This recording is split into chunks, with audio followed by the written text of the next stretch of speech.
Welcome to the Uncanny X-Men number 600 video review.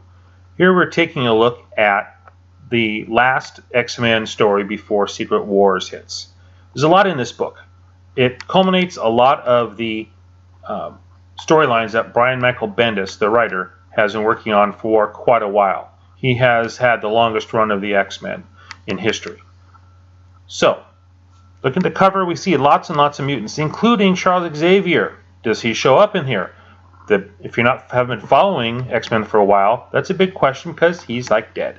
Killed by this guy, Scott Summers, the Cyclops, who was possessed by the Phoenix Force at one point. So that has set up a lot of the drama of the X-Men series last couple years, is the X-Men dealing with a lot of problems, including the death of Xavier. One of the big issues has been Henry McCoy's tendency to go and do things without asking people.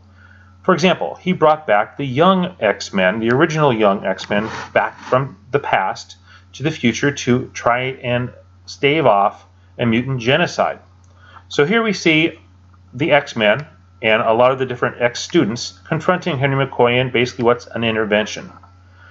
Now, Bendis uses a plot device where he flashes back to various other characters to wrap up a lot of the subplots that have been going on over time. So here we see, in the past, before the intervention, Illyana and Peter Rasputin and Kitty Pryde. And Illyana and Peter are brother and sister. Here they kind of make up and wrap up their little sibling issues. Another storyline we've been seeing is with the Amazing X-Men, the young ones from the past. The love triangle, as it were, between Hank McCoy, Jean Grey, and Scott Summers, the young version, has been going on for a while. Lots of issues here. Here, we see Jean describe to Henry her real feelings while they're suspended in midair.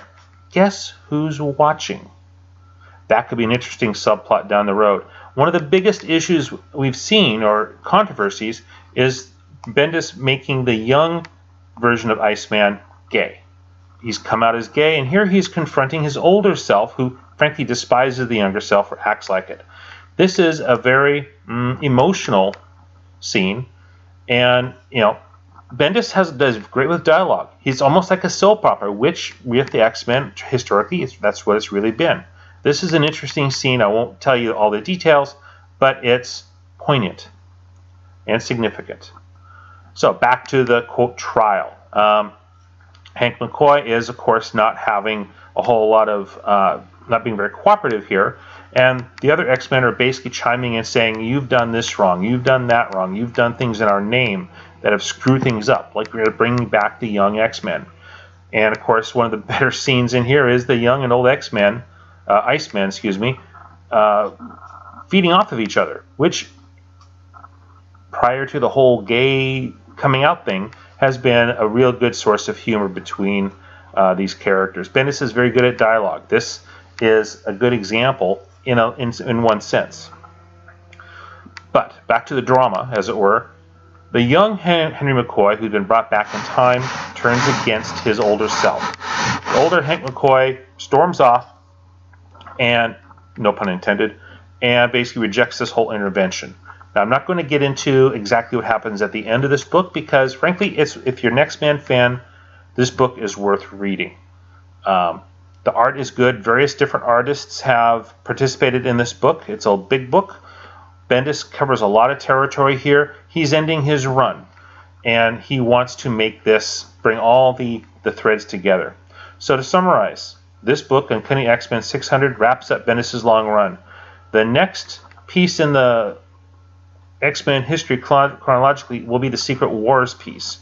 Secret Wars, pardon the blank space here, Secret Wars comes up and changes the Marvel Universe. The next book after words is Extraordinary X-Men number 1, which we will cover when we get there. For now, this is Superheroreviews.com. Thank you for joining us.